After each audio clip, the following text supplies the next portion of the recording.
الحمد لله الذي هدانا لهذا وما كنا لنهتدي لولا أن هدانا الله ونشهد أن لا إله إلا الله وحده لا شريك له ونشهد أن محمدا عبده ورسوله أما بعد فقد قال الله تبارك وتعالى في القرآن المجيد والفرقان الحميد أعوذ بالله من الشيطان الرجيم بسم الله الرحمن الرحيم إنا أنزلناه في ليلة القدر وما أدراك ما ليلة القدر ليلة القدر خير من 1000 شهر تنزل الملائكة والروح فيها بإذن ربهم من كل أمر سلام هي حتى مطلع الفجر.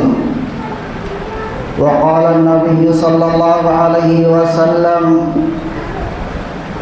من قام ليلة القدر إيمانا واحتسابا غفر له ما تقدم من ذنبه. وعن عائشة رضي الله عنها قالت كان النبي صلى الله عليه وسلم إذا دخل العشر الأواخر من رمضان أحيا شد مئزره وأحيا ليله وأيقظ أهله. وقال النبي صلى الله عليه وسلم تحروا ليلة القدر من العشر الأواخر من رمضان أو كما قال عليه الصلاة والسلام. قابل صد احترام محترم مصلیان کرام اور میرے دینی بھائیوں، یہ مبارک مہینہ جو ہمارے سامنے سایہ فگن ہے بہت بابرکت اور سعادت مہینہ ہے۔ ایک وقت تھا کہ ہم یہ کہتے تھے کہ ہمارے سامنے رمضان المبارک کا باسعادت مہینہ آنے والا ہے، اور اب وہ وقت ہے کہ ہمارے سامنے سے اس مہینے کا دوسرا عشرہ بھی جو ہے تقریباً مکمل ہونے والا ہے، اور جلد ہی ہمارے سامنے تیسرا عشرہ شروع ہونے والا ہے۔ اس تیسرے عشرے میں اللہ تبارک و تعالی نے ایک رات کو ایسا رکھا ہے جس میں عبادت کرنا 1000 مہینوں کی عبادت سے بھی افضل اور بہتر قرار دیا ہے۔ گزشتہ جمعہ میں آپ حضرات کے سامنے مریض کا روزہ، مسافر کا روزہ، روزے کی قضا، روزے کا فدیہ اور فدیے کی مقدار اور اس کے متعلق مسائل کے بارے میں آپ کے سامنے بات ہوئی تھی۔ انشاءاللہ اس جمعے میں آپ حضرات کے سامنے شب قدر، اسی طرح اعتکاف اور صدقۃ الفطر کے متعلق انشاءاللہ بیان ہوگا۔ میرے محترم بزرگوں اور دوستوں، قرآن کریم کے اندر اللہ تبارک و تعالی نے اس رات کی فضیلت کے متعلق جو ہے ایک پوری سورت نازل فرمایا ہے، جسے ہم سورۃ القدر کے نام سے جانتے ہیں، اور جو اس مہینے میں لیلۃ القدر ہے۔ اس مہینے میں اللہ تبارک و تعالی نے اس ایک رات کی عبادت میں 1000 مہینوں کی عبادت سے زیادہ ثواب رکھا ہے۔ اور اس مہینے کے اندر جو ہے آخری عشرے میں جو اعتکاف ہم کرتے ہیں، اس اعتکاف کا مقصد بھی یہی ہے کہ اس اعتکاف کی وجہ سے ہم اس رات کی عبادت کو پالیں، اور اس رات میں عبادت کر کے ہم 1000 مہینوں کی عبادت کا جو ثواب اللہ نے مرتب کیا ہے وہ ہمیں مل جائے۔ اس وجہ سے اس آخری عشرے میں ہم اعتکاف کرتے ہیں۔ اللہ کے نبی صلی اللہ علیہ وسلم جو ہے ایک بار ایسا آیا کہ پورے رمضان المبارک میں اعتکاف کیا، اس ایک رات کو تلاش کرنے کے لیے۔ ایک حدیث میں اللہ کے نبی صلی اللہ علیہ وسلم نے 2 عشرے کا اعتکاف کیا۔ اسی طرح ایک حدیث میں اللہ کے نبی صلی اللہ علیہ وسلم سے وارد ہے کہ آخری عشرے کا اعتکاف کیا، اور اس رات کو پانے کے لیے اللہ کے نبی صلی اللہ علیہ وسلم جو ہے اعتکاف کرتے تھے۔ حدیث میں اللہ کے نبی صلی اللہ علیہ وسلم کی بہت ساری فضیلتیں اس رات کے متعلق وارد ہوئی ہیں۔ قرآن کریم کے اندر اللہ تبارک و تعالی ارشاد فرماتے ہیں اِنَّا أَنزَلْنَاهُ فِي لَيْلَةِ الْقَدْرِ کہ ہم نے قرآن کو اس لیلۃ القدر کے اندر نازل فرمایا ہے۔ وَمَا أَدْرَاكَ مَا لَيْلَةُ الْقَدْرِ تمہیں کیا پتہ، تمہیں کیا معلوم کہ لیلۃ القدر کیا چیز ہوتی ہے۔ لیلۃ القدر خیر من الف شہر کہ شب قدر کی جو رات ہے وہ 1000 مہینوں سے بہتر ہے۔ تنزل الملائکۃ والروح فیہا بإذن ربہم من کل امر اس رات کے اندر روح القدس اور حضرت جبرائیل علیہ السلام اللہ کا حکم لے کر نازل ہوتے ہیں۔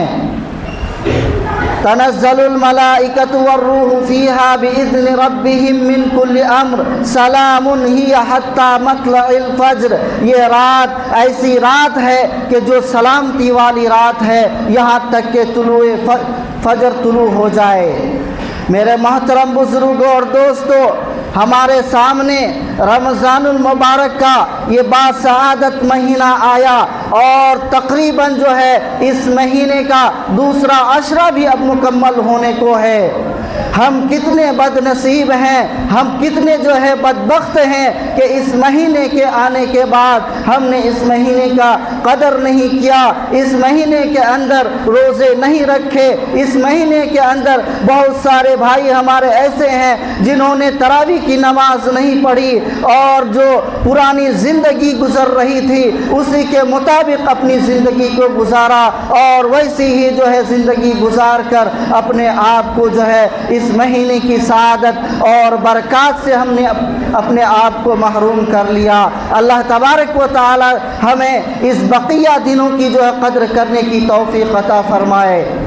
اللہ کے نبی صلی اللہ علیہ وسلم کی حدیث ہے، اللہ کے نبی صلی اللہ علیہ وسلم حدیث کے اندر ارشاد فرماتے ہیں من قام لیلۃ القدر ایمانا واحتسابا غفر له ما تقدم من ذنبه کہ جس شخص نے ایمان اور اخلاص کے ساتھ قیام اللیل کیا اور شب قدر کی رات کو تلاش کیا اور اللہ تبارک و تعالیٰ کے حبیب جناب محمد رسول اللہ صلی اللہ علیہ وسلم فرماتے ہیں کہ اس کے اگلے گناہ اللہ تبارک و تعالیٰ معاف فرما دیں گے۔ اللہ کے نبی صلی اللہ علیہ وسلم کی حدیث ہے، اما عائشہ رضی اللہ عنہا راویہ ہیں، فرماتی ہیں کہ جب رمضان المبارک کا مہینہ داخل ہوتا تو اللہ کے نبی صلی اللہ علیہ وسلم اپنے ازار کو بند کر لیتے تھے، کمر بستہ ہو جاتے تھے، اللہ کی عبادت میں لگ جاتے تھے، رات کو قیام اللیل کرتے تھے اور اپنے اہل و عیال کو جو ہے اللہ کی عبادت میں لگا دیتے تھے۔ ایک حدیث میں اللہ کے نبی صلی اللہ علیہ وسلم ارشاد فرماتے ہیں کہ تم لیلۃ القدر کو آخری عشرے کی طاق رات میں تلاش کیا کرو۔ طاق رات 21ویں 23ویں 25ویں 27ویں اور 29ویں رات جو ہے یہ رات، اس میں اللہ کے نبی صلی اللہ علیہ وسلم نے ہمیں شب قدر کے لیے تلاش کرنے کی اللہ کے نبی صلی اللہ علیہ وسلم نے ہمیں ہدایت کی ہے۔ میرے محترم بزرگوں اور دوستو، اللہ کے نبی صلی اللہ علیہ وسلم اس مہینے کی آخری عشرے کے اندر شب قدر کی تلاش میں خود بھی رات کو جاگتے تھے، اپنے اہل و عیال کو بھی جگاتے تھے تاکہ اس رات کی جو فضیلت قرآن کریم کے اندر اور احادیث مبارکہ کے اندر آئی ہے وہ اس سے محروم نہ رہیں۔ آج ہم اور آپ اپنے اندر جھانک کر دیکھیں کہ ہم اس آخری عشرے میں کیا کرتے ہیں۔ جو ہی آخری عشرہ آتا ہے ہم اپنے جو ہے خریداری میں مشغول ہو جاتے ہیں، ہیں, رمضان کی شاپنگ جو ہوتی ہے اس میں لگ جاتے ہیں, کپڑے کی خریداری, زیورات کی خریداری, طرح طرح کے جو ہے فضولیات میں ہم پڑھ کر جو ہے اس آخری عشرے کی جو فضیلت ہے ہم اس کو بھلا دیتے ہیں. میرے محترم بزرگوں اور دوستو, اللہ تبارک و تعالیٰ سے دعا کیجئے کہ اللہ تبارک و تعالیٰ ہمیں اس آنے والے آخری عشرے کی زیادہ سے زیادہ قدر کرنے کی ہمیں توفیق عطا فرمائے. اسی طرح اس آخری عشرے کے اندر ایک عمل اور ہے جسے ہم اعتکاف کہتے ہیں, جو 20ویں رمضان کے مغرب کے بعد سے لے کر 29ویں یا 30ویں کو جب عید کی چاند نظر آ جائے اس وقت تک کے لیے ہم مسجد میں اللہ کے لیے جو ہے اللہ کے گھر میں آتے ہیں. اعتکاف کی یوں تو علماء کرام نے, فقہاء کرام نے 3 قسمیں حدیث کے اندر اور فقہ کے اندر بیان کیے ہیں: اعتکاف واجب, اعتکاف سنت, اعتکاف نفل. اعتکاف واجب کیا ہے؟ کسی شخص نے اپنے اوپر یہ نظر مان لیا, یہ واجب کر لیا کہ اگر میرا فلاں کام ہو گیا تو میں اتنے دنوں کے لیے اعتکاف کروں گا. یہ اعتکاف واجب ہے اور اس کا ادا کرنا ہر حال میں ضروری ہے. اور اسی طرح ایک شخص اعتکاف میں بیٹھا, سنت والا اعتکاف ہے لیکن اعتکاف کو بیچ میں توڑ کر وہ چلا گیا, تو اس کا بھی قضا کرنا اس کے اوپر جو ہے ضروری ہے. دوسرا ہے اعتکاف سنت, جو رمضان المبارک کے آخری عشرے میں ہم لوگ ادا کرتے ہیں. ہمارے معاشرے کا پوچھنا ہی کیا ہے, یہ اعتکاف میں ہم لوگ ایسے لوگوں کو یہ کرتے ہیں. بعض مساجد میں تو ایسا ہوتا ہے کہ جو مسجد کے مؤذن ہوتے ہیں یا پھر عمر دراز ہوتے ہیں اس کو کچھ روپے پیسے دے کر, اس کو کچھ ایسے ہدیہ دے کر جو ہے اعتکاف میں بیٹھاتے ہیں. خود نہیں بیٹھتے ہیں, دوسروں کو بیٹھنے کی جو ہے تلقین کرتے ہیں اور اس کو جو زبردستی کرتے ہیں. یہ بالکل جائز نہیں, صحیح نہیں ہے. اعتکاف جو ہے سنت مؤکدہ علی الکفایہ ہے.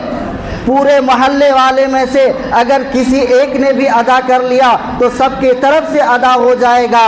اگر کوئی بھی شخص اعتکاف میں نہیں بیٹھا تو پورا محلہ جو ہے اس گناہ میں جو ہے مبتلا ہوگا. اس لیے آخری عشرے میں جو اعتکاف ہے ہر مسجد میں چاہیے کہ ایک آدمی ضرور اعتکاف میں بیٹھے. اعتکاف کہاں کرنا افضل ہے؟ سب سے پہلے تو مسجد حرام ہے, اس کے بعد مسجد نبوی ہے, اس کے بعد مسجد اقصی ہے, پھر شہر کی جو بڑی مساجد ہیں وہاں پر, یا پھر ایسے مساجد جہاں پر امام اور مؤذن جو ہے منتخب ہوں, یا 5 وقتہ مسجد بھی ہے وہاں پر بھی جو اعتکاف میں بیٹھ سکتے ہیں. اعتکاف میں بیٹھنا جو ہے یہ سنت مؤکدہ علی الکفایہ ہے. ہم میں سے ہر شخص یہ اس بات کی کوشش کرنی چاہیے کہ ہم جو ہے مسجد کے اندر آخری عشرے میں اعتکاف میں بیٹھیں. اور اعتکاف کی جو آخری صورت, آخری قسم فقہاء کرام نے بیان کیا ہے وہ اعتکاف نفل ہے. اعتکاف نفل یہ ہے کہ جب بھی ہم مسجد میں داخل ہوں تو ہم اعتکاف کی نیت کر کے مسجد میں داخل ہوں. بسم اللہ دخلت وعلیہ توکلت ونویت سنت الاعتکاف. جب تک ہم مسجد میں بیٹھے رہیں گے اللہ سبحانہ و تعالی ہمیں اعتکاف کا ثواب عطا فرمائیں گے. مسجد میں آنے کے بعد مسجد کے آداب میں سے بھی یہی ہے کہ مسجد میں سکون و اطمینان کے ساتھ بیٹھا جائے, یہاں پر دنیاوی باتیں نہ کی جائے. جب اعتکاف کی نیت کر کے مسجد میں داخل ہوں گے تو ہم یہاں پر جو ہے جو بھی عبادت کریں گے وہ ہمارا اعتکاف میں شامل ہوگا, اس کا ثواب اللہ تبارک و تعالی ہمیں عطا فرمائیں گے. اسی طرح آخری عشرے کے اندر یا رمضان المبارک کے اندر جو ہے ایک چیز جو ہمیں ادا کرنی چاہیے ہے وہ صدقۃ الفطر ہے. صدقۃ الفطر کیا ہے کہ 3.5 کلو کشمش یا اس کی قیمت 3.5 کلو کھجور یا اس کی قیمت 3.5 کلو جو یا اس کی قیمت یا 2 کلو گیہوں یا اس کی قیمت جو ہے ہر فرد پر جو ہے اپنی طرف سے صدقۃ الفطر ادا کرنا ہے.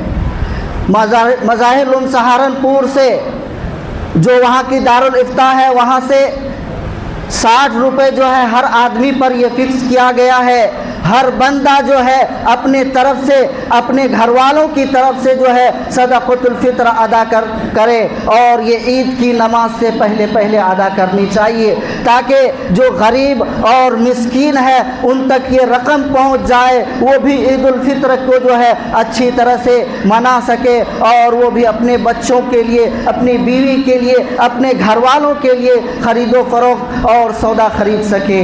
میرے محترم بزرگ اور دوستو، اللہ تبارک و تعالیٰ سے دعا ہے کہ اللہ تبارک و تعالیٰ ہمیں اس آنے والے آخری عشرے کی زیادہ سے زیادہ قدر کرنے کی توفیق عطا فرمائے، اور ہمیں قیام اللیل کی توفیق عطا فرمائے۔ وآخر دعوانا ان الحمد للہ رب العالمین۔